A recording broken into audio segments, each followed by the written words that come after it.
Hello beautiful people, welcome to my channel. My name is Teresa and I am your cruise director on the Magical Mystery Tour. Today we are on day 9 of the Natasha Denona Lucky Dip palette, whatever it's called. Before we find out what we're doing today, don't forget to subscribe to my channel, ring the notification bell to be alerted to any new uploads, and if you like this video then please give it a big thumbs up. Let's go see what we're playing in today.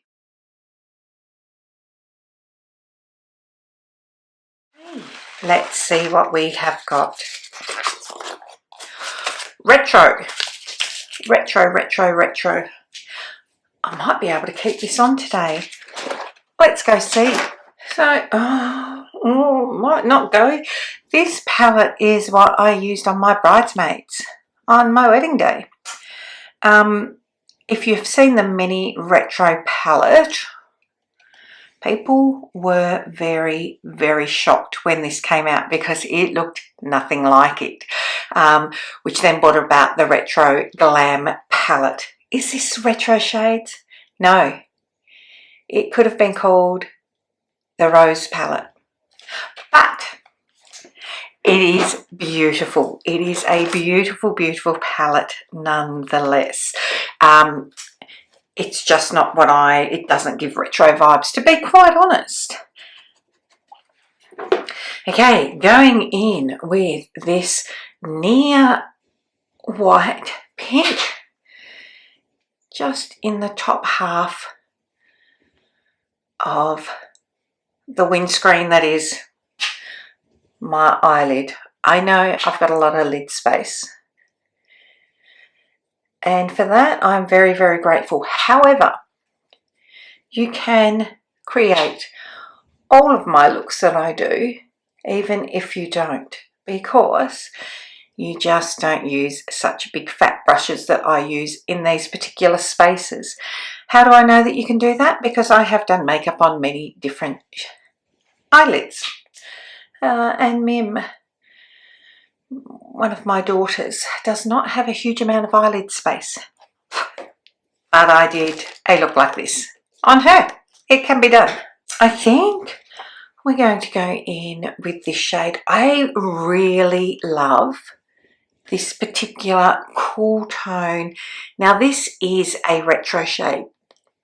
In actual fact, this is sort of a vintage rose, and it's probably my favourite matte in this palette and one of my favourite Natasha mattes in actual fact. That is not in the greeny grungy, like in any form of pinks and roses that she has. This would be my favourite shade. Can you tell I'm out of breath?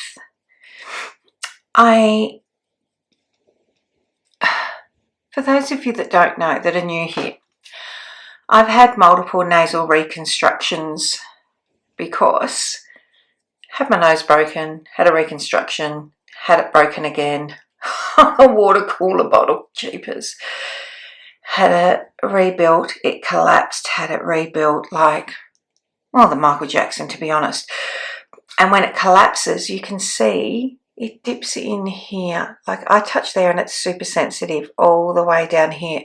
It's collapsed. And when I go to breathe, now you would think, go get that fixed, Teresa. It's not as simple as that. I already have. My ears should probably sit a bit like that, and you can see they don't, because I've had layers of cartilage taken out from my inner ear and put in my nose to build it out, and it's collapsed again. I could shove this right up my nose to about here now and push, like I can feel the cartilage pushing in, and that can make me out of breath sometimes when it's particularly feeling collapsed.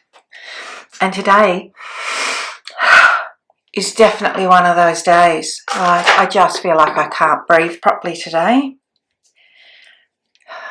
And when I say not being able to breathe properly is quite exhausting, it actually really is. It affects your sleep. it affects your health. I just want to take a big deep breath into my lungs, and the only way I can do that is to either push the tip of my nose or to flare my nostrils like that.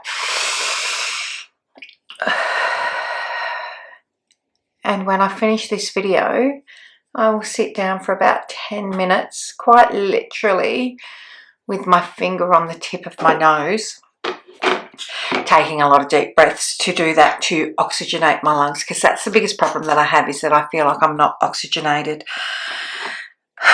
And it is tiring. Okay, going into this shade here. This is a cream to powder. Again, a shade a lot of people don't like. But if you know how to work with them, they become a powder. It means that there's not a lot of fallout with it. But sometimes they're just not what people expect. They don't diffuse out quite as easy as a powder shade. But that's not a problem, because you just work at it a bit longer and that will happen.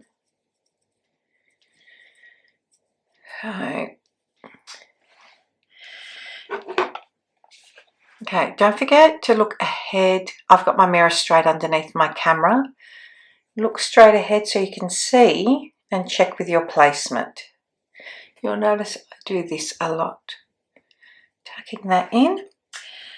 Now, I'm same brush, going into this shade here, which is not quite as deep, but actually layers a slightly deeper hue once you go over that cream to powder. And that's the difference between them. Now, I've just put a little bit on there, cleaning off my brush now, and just working with that colour that I laid down. Same on here. And pulling that in a little bit. It's looking really nice now. Under the eye. Okay, under the eye, using that shade that I just used to stamp out. Now, I will put on an eyeliner after, and it will be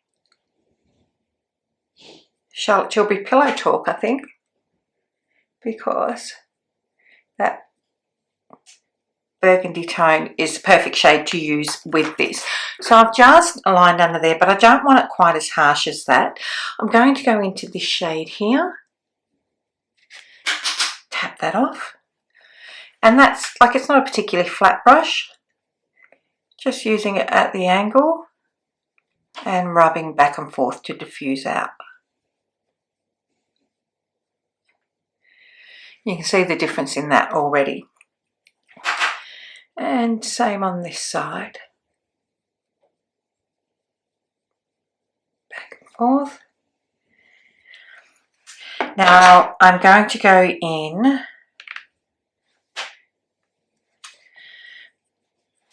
With this shade now. And blend that over the top as well, just to soften up even more.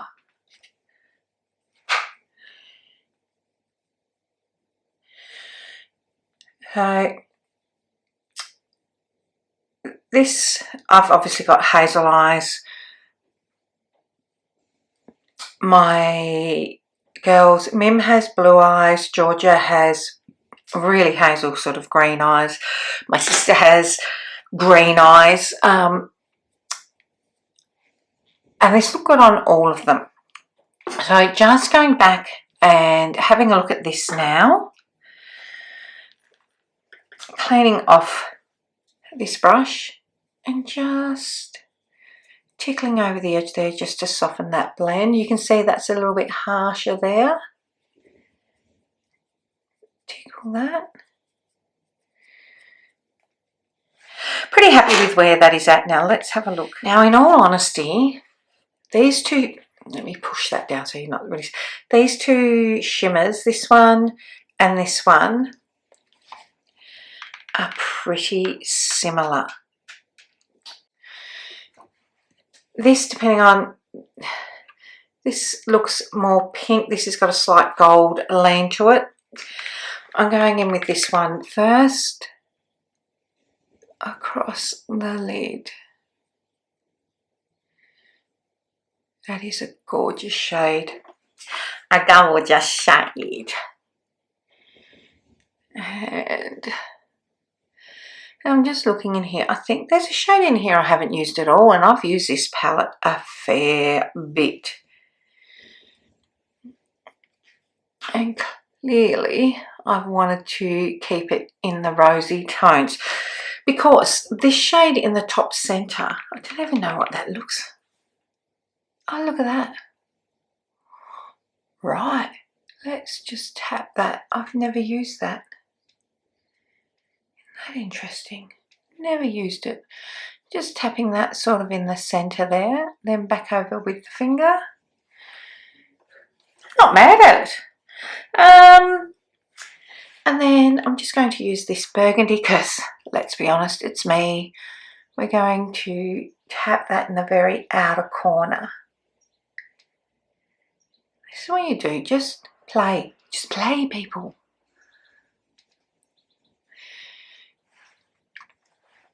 Right, I might need to use, look at that, I've just smeared that, touching it with my finger. I might need to use that brown a little bit more.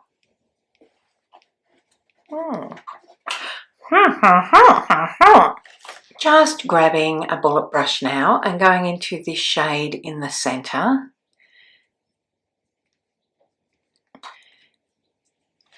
And let me get that on there.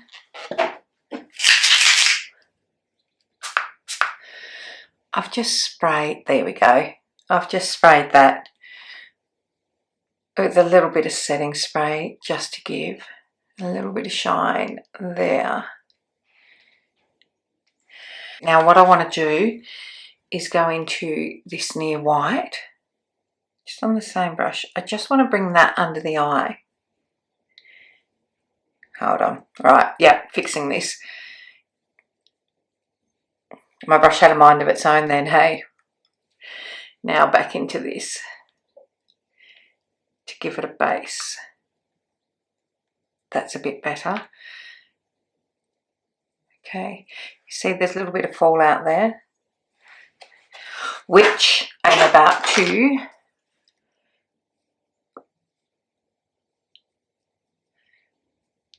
get off.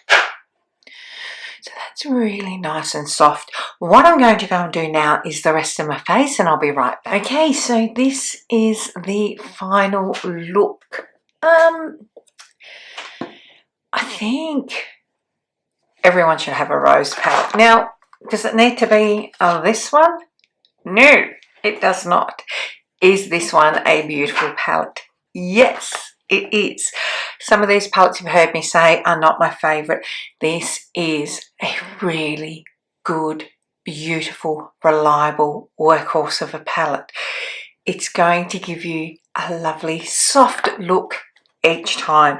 It is blendable. Obviously you can go in quite dark utilising these. Look, using this shade here, this shade here, and this shade here. I mean, look at that. That is a cool tone brown look that you can get from this palette. You know, you can even use something like that. So they are quite, it's quite versatile. It does lean mainly rose. Is it a retro palette? I just think that it's named wrong, but it is a beautiful, beautiful palette nonetheless. So that is it for another day. What are we going to end up with tomorrow? You'll have to wait and see.